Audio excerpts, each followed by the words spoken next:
어제 데살로니가전서 1장 말씀을 통하여서 데살로니가 교회를 통하여 하나님의 교회가 어떠한 교회인지 어떠한 곳인지를 또한 우리는 보게 되었었고, 또한 데살로니가 교회에 어떻게 하나님의 복음이 이르러서 또한 그 데살로니가 교회 성도들이 그 복음을 받아들였는지 그리고 전파되었는지를 살펴보았습니다. 오늘 말씀은 이제 본격적으로 데살로니가 교회에 사도 바울이 이 서신을, 이 편지를 보내게 된 그러한 이유에 대하여서 우리에게 말씀하고 있습니다. 사도 바울의 서신서를 보게 되면 몇 가지의 특징들이 있지만, 많은 서신서 중에 한 가지의 특징이 무엇이냐 하면 자신의 사도권을 변증하고자 많이 편지를 보냅니다. 왜냐하면 자신이 그 사도라는 것을 많은 교회들이 인정을 하지 않았기 때문입니다. 예수님과 같이 생활하지도 않고 예수님을 직접 보지도 못하였는데 어떻게 당신이 사도입니까? 라는 그런 질문에 대하여서 사도 바울은 그것을 적극적으로 변호하며 변증하며 그것을 알리기 위하여서, 자신이 사도임을 알리기 위하여서 사도권을 보호하기 위한 그러한 편지를 앞부분에 많이 쓰게 됩니다. 근데 오늘 말씀을 보게 되면 자신의 사도권을 변증하는 것은 아니지만 사도 바울이 변호하며 자신이 어떠한 사람인가, 어떻게 복음을 전하였는가라는 것을 오늘 말씀을 통하여서 우리에게 알려줍니다. 또 다른 변호이자 변증의 말씀이 바로 오늘의 말씀입니다. 데살로니가전서 2장 1절 말씀서부터 12절까지의 말씀입니다. 그런데 오늘 변호하고 변증하는 이유는 데살로니가전서에서 그 사도 바울과 그러한 전도팀을 변호하고 변증하는 이유는 사도권 때문에 그러진 않습니다. 보통은 사도권을 변증하게 되면 나는 사도라라고 이야기하는데, 오늘 말씀에서는 바울과 실로아노와 디모데 하면서 또한 그 자신뿐만 아니라 여러 다른 전도팀들도 사도와 같이 또한 그 안에 포함시킨 것 같이 이야기를 합니다. 그러니까 결국 사도권을 변증하는 것은 아니라는 겁니다. 그러면 오늘 사도 바울이 이렇게 변호하며 변증하는 것은 무엇이겠습니까? 이게 사도행전 17장 말씀을 보게 되면 왜 사도 바울이 이 편지를 쓰게 됐는지를, 오늘 이 내용이 나오게 됐는지를 알게 되는데, 왜 그러냐면 어제도 말씀드렸지만 데살로니가 교회에서 사도 바울이 복음을 전한 게 3주밖에 되질 않았습니다. 그러다 보니까 3주 가운데에서 고난과 환란이 있고 박해가 있는 중에 사도 바울이 떠나다 보니까 아마 그 교회 안에는 그 사도 바울과 교회를 박해하였던 그 유대인들이 그 사도 바울에 대해서 아마 이렇게 이야기했던 것 같습니다.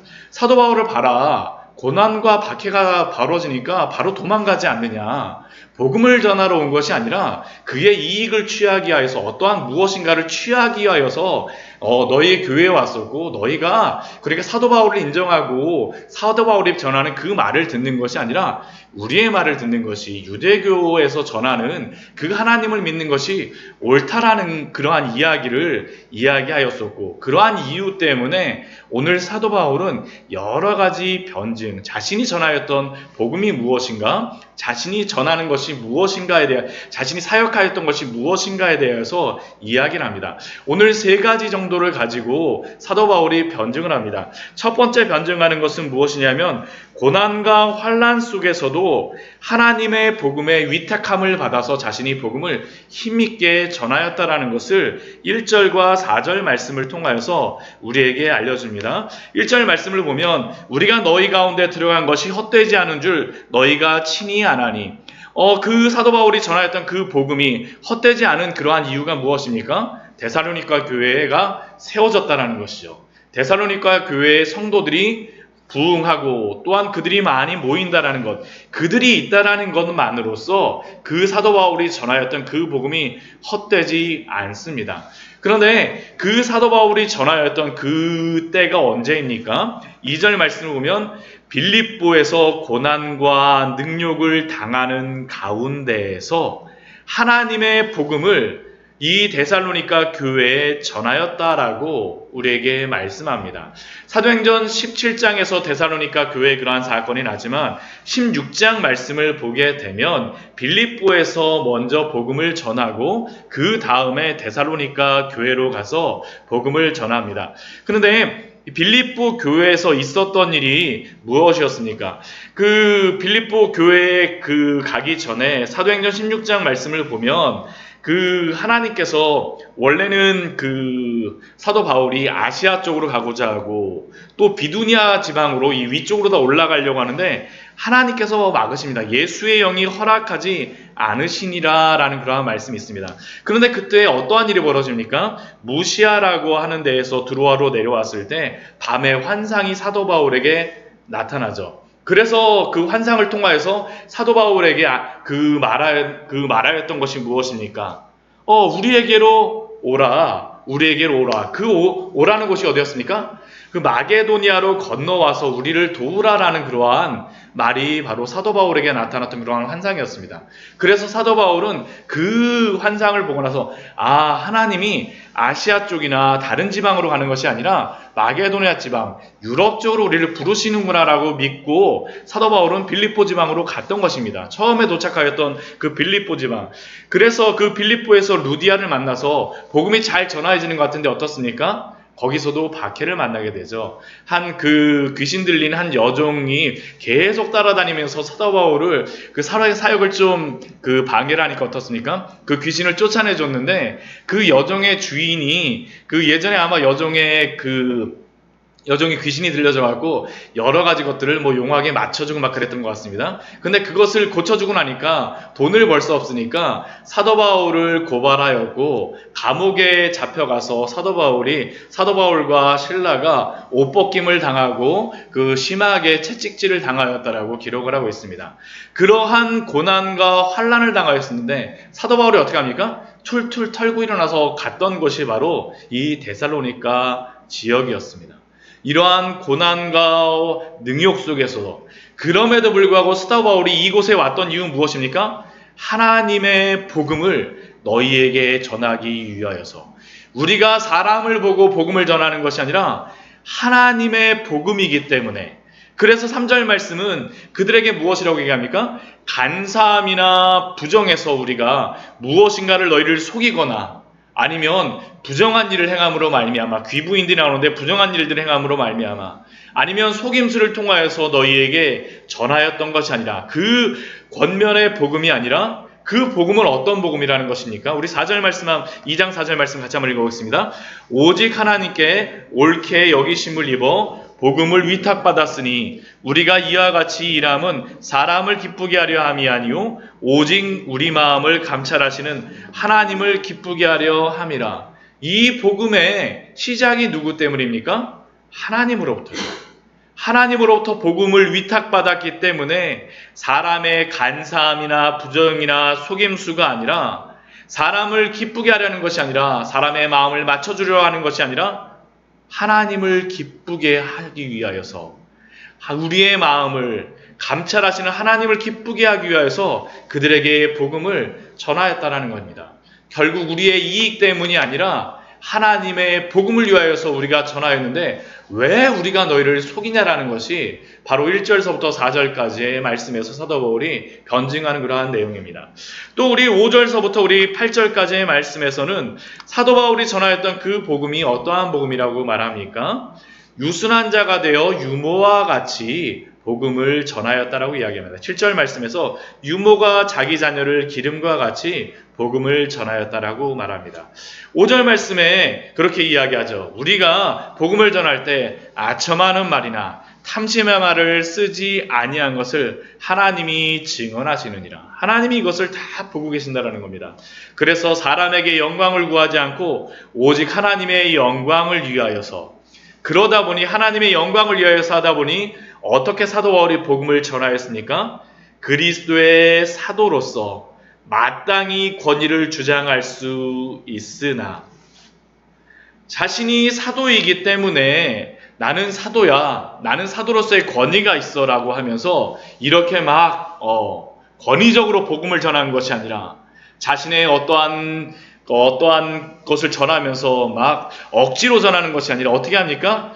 유순한 자가 되어 유모가 자기 자녀를 기름과 같이 하였으니 겸손하게.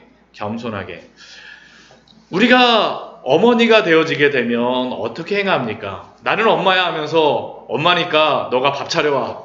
나 엄마니까 너가 뭐 해. 이렇게 우리가 시킵니까? 아닙니다. 어머니가 되게 되면 어떻게 합니까? 자기의 권위를 주장하는 것이 아니라 오히려 섬기는 자가 되어지는 것이죠. 어머니이기 때문에 내가 먹을 것을 절제하고 내가 누릴 것을 누리지 않고 자녀를 위하여서 유순한 자로서 겸손한 모습으로 우리 8절 말씀에서 그렇게 이야기합니다. 너희를 사모하여 하나님의 복음뿐만 아니라 우리의 목숨까지도 너희에게 주기를 기뻐함은 사도 바울이 유모가 되어져서 복음의 유모가 되어져서 전하고자 했던 것이 무엇입니까? 하나님의 복음이었었죠. 유모라고 하는 그러한 의미가 무엇입니까? 젖을 먹이는 그러한 사람이라고 할 수 있는데 하나님의 말씀을 잘 소화시켜서 그들이 잘 이해할 수 있도록 하나님의 복음을 잘 전하였었고 또한 자신의 목숨까지 주는 것처럼 그 어머니들이 음식을 먹는 이유가 무엇입니까? 예전에 결혼하기 전에는 자신의 몸을 위하여서 맛있는 것을 찾아 먹지만 그 어머니가 되어서 좋은 것을 먹는 이유가 무엇입니까? 자녀가 더 잘 자랄 수 있도록 더 좋은 영양분을 줄 수 있도록 목숨까지도 주는 것입니다. 이게 바로 사도 바울이 그 자신이 이 데살로니가 교회에서 복음을 전하였던 방법이었다라는 겁니다. 이게 바로 사도 바울의 그러한 복음을 전하였던 모습이죠. 또 우리 9절에서 우리 2절까지의 말씀은 어떻게 사도 바울이 복음을 전합니까? 아버지와 같이 복음을 전한다라고 11절에서 이야기하죠.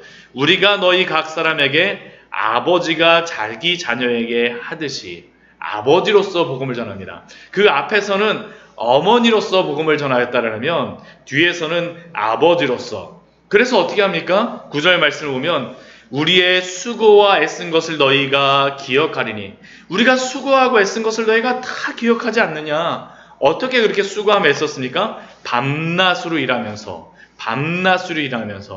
때만 있으면 하나님의 복음을 전하죠. 밤낮으로 일하면서 그들에게 부담을 주지 않기 위하여서 자신들의 그러한 수고하고 애쓰면서 하나님의 복음을 전합니다.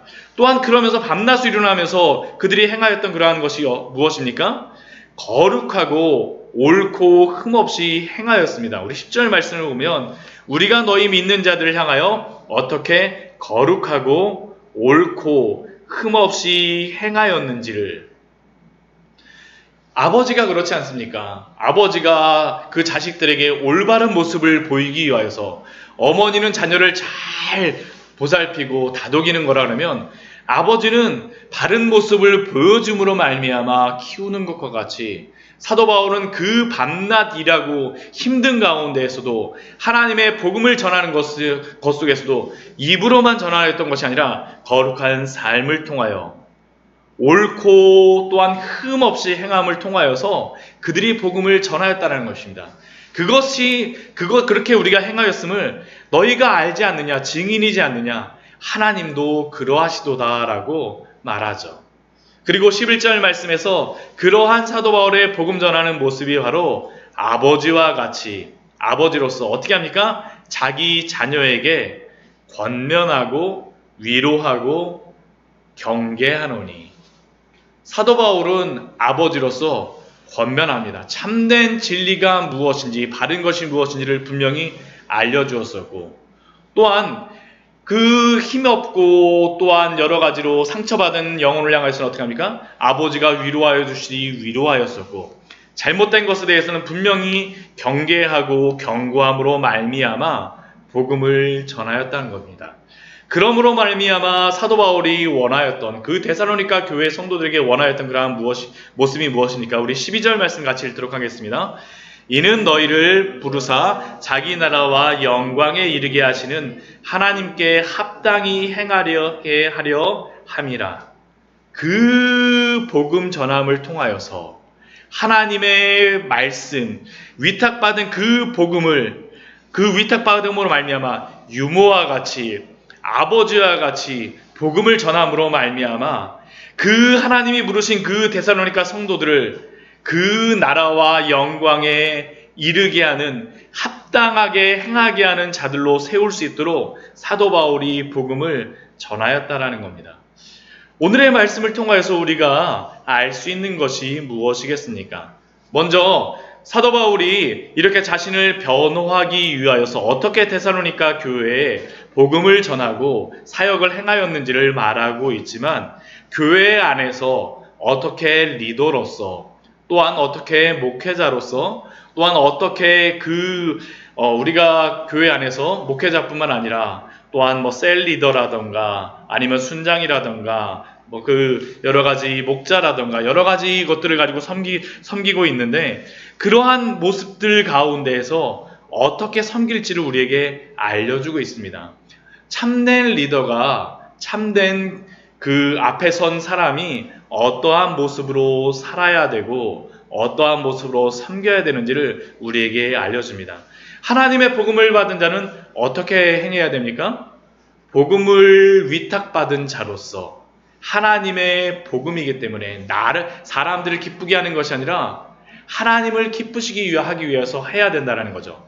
또한 어머니와 같이 자녀를 잘 양육하는 것처럼 하나님의 복음을 전하고 그렇게 행해야 된다는 것이고, 또한 아버지와 같이 권면하고 위로하고 경계하듯이 그렇게 설하는 것이 바로 오늘 말씀을 통해서 우리에게 주는 그러한 귀한 교훈일 것입니다. 그런데 이 말씀을 통하여서 우리가 또한 발견해야 될 중요한 것이 있습니다. 그것이 무엇입니까? 오늘 사도 바울은 오늘 말씀을 통하여서 적극적으로 자신의 사역과 섬김을 통하여서 자신이 그 데살로니가에서 복음 전하였던 것이 두려워서 피한 것이 아니라고 이야기를 하고 있지만, 이렇게 변호하는 이유의 근본적인 것은 자신을 변호하는 것이 목적이 아니라 무엇 때문에 그가 이렇게 자신을 변호하고 있습니까? 복음 때문이죠. 복음. 왜냐하면 이 복음, 하나님의 복음을 변증하기 위해서, 만약 사도 바울이 여기서 비겁하게 도망갔다라는 것이 사람들에게 인정받게 되면 어떻게 됩니까? 사도 바울이 전하였던 그 복음이 바로 다 무너지기 때문에 사도 바울은 지금 그 복음 때문에 이렇게 열심히 변호하고 변증하고 있습니다. 그런데 이것은 우리가 이 시대 속에서도 기억해야 될 것입니다. 오늘날 성도들이, 교회들이 바로 이것을 우리가 잊지 않고 잊고 있지 않습니까? 이렇게 하나님이 우리에게 주신 이 귀한 복음을 위하여서 우리가 어떻게 살아가며 우리가 어떻게 행동하고 있는지, 우리 고린도전서 4장 1절 말씀에서는 우리에게 이렇게 말씀합니다. 사람이 마땅히 우리를 그리스도의 일꾼이요 하나님의 비밀을 맡은 자로 여길지어다. 하나님의 그리스도의 일꾼이요 하나님의 비밀을 맡은 자로서, 우리도 그렇다라는 거죠. 그럼 우리도 복음을 맡은 자로서, 그리스도의 일꾼으로서 어떻게 행해야 될지 우리는 오늘 말씀을 통하여서 우리는 생각해 보아야 합니다. 또한 우리 고린도후서 2장 15절 말씀 우리 같이 한번 보도록 할까요? 우리 고린도후서 2장 15절 말씀 우리 한번 같이 한번 앞에 보도록 하겠습니다. 또한 고린도후서 말씀에서는 사도 바울이 물론 이 사도권을 변호하기 위해서 이렇게 쓰는 그러한 말씀 중에 하나이지만, 또한 그 복음을 맡은 자들이 어떻게 살아야 되는지를 또한 이렇게 말씀합니다. 고린도후서 2장 15절 말씀입니다. 같이 한번 읽도록 하겠습니다. 고린도후서 2장 15절 말씀입니다. 우리는 구원받는 자들에게나 망하는 자들에게나 하나님 앞에서 그리스도의 향기니.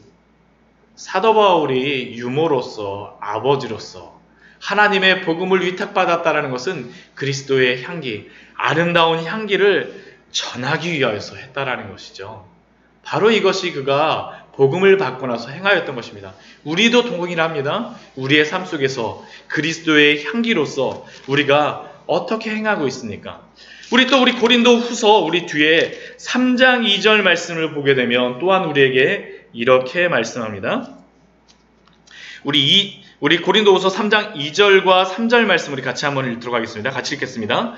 너희는 우리의 편지라 우리 마음에 썼고 무사람이 알고 있는 바라. 너희는 우리로 말미암아 나타난 그리스도의 편지니 이는 먹으로 쓴 것이 아니요 오직 살아계신 하나님의 영으로 쓴 것이며 또 돌판에 쓴 것이 아니요 오직 육의 마음판에 쓴 것이라. 우리는 어떤 사람입니까? 그리스도의 편지라는 것이죠. 옛날 청교도들은 두 가지를 굉장히 강조했었습니다. 첫 번째는 무엇이냐면 눈에 똑똑히 보이는 그러한 목회자를 굉장히 강조했습니다. 목회자가 하나님의 말씀을 굉장히 잘 알고 굉장히 잘 전해야 된다는 것을 굉장히 강조합니다. 근데 그 두 번째 강조하는 것이 있습니다. 그것이 무엇이냐면 눈에 똑똑히 보이는 성도입니다.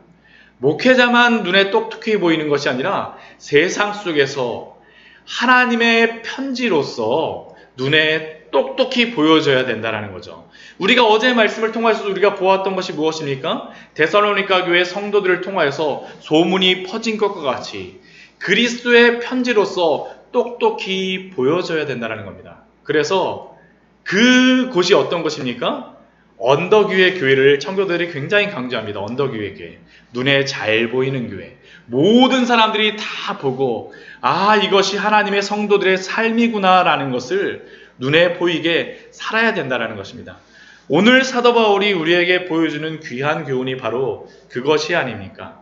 우리가 하나님의 백성으로서 하나님의 사람으로서 살아간다는 것은 단순히 사도 바울만 살아가고 예수님만 그렇게 행하셨던 것이 아니라 그 제자들 또한 그 제자들의 제자들 또한 결국에는 우리까지도 하나님의 그러한 복음의 비밀을 맡은 자로서 그렇게 살아가라고 우리에게 말씀하고 있는 줄 믿습니다. 오늘 하루의 삶 속에서도 이러한 귀한 은혜들, 하나님의 그러한 향기로서 또한 편지로서 또한 일꾼으로서 또한 복음을 위탁받은 자로서 어미로서 아비로서 귀하게 복음을 소유하고 살아가시는 우리 귀한 성도님들 되시기를 축원합니다. 같이 기도하도록 하겠습니다.